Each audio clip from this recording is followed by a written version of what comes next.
மருத்துவ படிப்புக்கான நீட் தேர்விலிருந்து விலக்கு அளிக்க வகை செய்யும் மாநில அரசின் மசோதாக்களுக்கு குடியரசுத் தலைவரின் ஒப்புதலை பெற்றுத் தருமாறு பிரதமர் நரேந்திர மோடியை முதலமைச்சர் எடப்பாடி பழனிசாமி வலியுறுத்தியுள்ளார்.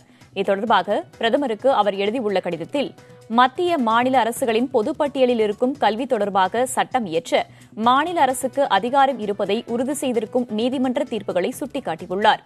அதன்படி நீட் தேர்விலிருந்து விலக்கு பெறும் வகையில் மாநில அரசு சட்டப்பேரவையில் மசோதா நிறைவேற்றியது சட்ட ரீதியாக செல்லத்தக்கது என்றும் முதலமைச்சர் குறிப்பிட்டுள்ளார். எனவே நீட் தொடர்பாக மாநில அரசு நிறைவேற்றியிருக்கும் 2 மசோதாக்களுக்கு குடியரசுத் தலைவரின் ஒப்புதலை பெற்றுத்தர நடவடிக்கை எடுக்குமாறு பிரதமரை எடப்பாடி பழனிசாமி வலியுறுத்தியுள்ளார்.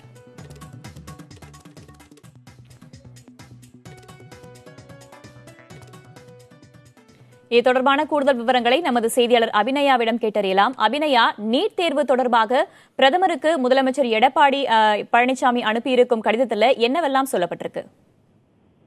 வேதவள்ளி, முதல்வர் எழுதியிருக்கக்கூடிய அந்த கடிதத்தை பொறுத்த வரைக்கும் 2 விஷயங்களை முக்கியமாக தெரிவித்திருக்கிறார். ஒன்று, நீட் தொடர்பாக தமிழக அரசு கொண்டு வந்திருந்த அந்த சட்ட மசோதா என்பதை அவர் விளக்கி இருக்கிறார்.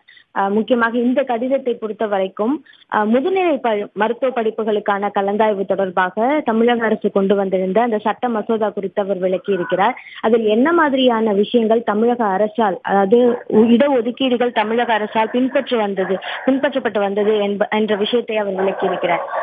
ஏற்கனவே எப்படியான ஒரு சேர்க்கை முறை தமிழக அரசால் கையாளப்பட்டது என்றால், மொத்தம் இருக்கும் இடங்களில் 50% இடங்கள் எப்பொழுதுமே இந்த முதுநிலை மருத்துவ படிப்புகளை பொறுத்த வரைக்கும் 50% இடங்கள் அகில இந்திய ஒதுக்கீட்டு இடங்களாக கருதப்படும். அந்த இடங்கள் அகில இந்திய ஒதுக்கீட்டு இடங்களை பொறுத்த வரைக்கும் மத்திய அரசு நடத்தக்கூடிய அந்த நுழைவுத் தேர்வு மூலமாகவே அந்த சேர்க்கை, மாணவர் சேர்க்கை என்பது நடத்தப்பட்டு வந்தது.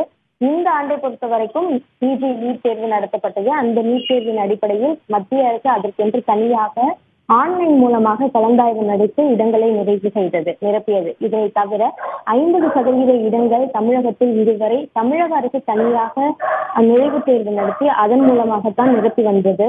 அதன் அடிப்படையில் அவர்கள் என்ற தமிழக அரசு என்று தனியாக இடஒதுக்கீடுகளை பின்பற்றி வந்தது. அதாவது சர்வீஸ் இருக்கக்கூடிய அந்த மாணவர்கள், அதாவது MBBS முடித்து அரசு மருத்துவமனைகளில் பணிபுரியும் மாணவர்களுக்கு என்று 50% இடங்கள் என்பது அந்த 50% மாநில இடங்களை பொறுத்த வரைக்கும் அதில் 50% இடங்களை மாணவர்கள், அதாவது அரசு மருத்துவமனைகளில் பணிபுரியும் மாணவர்களுக்கு ஒதுக்கீடாக வழங்கி பின்பற்றி வந்தது. ஆனால் இந்த முறை நீட் தேர்வை பின்பற்ற வேண்டும் என்று தெரிவித்திருந்தது. அந்த விஷயத்தை தான் அந்த நீட் தேர்வு மூலமாகவே செய்யலாம் என்றதையும் தமிழக அரசு ஏற்றுக்கொண்டு அதற்கான கலந்தாய்வை நடத்தியது.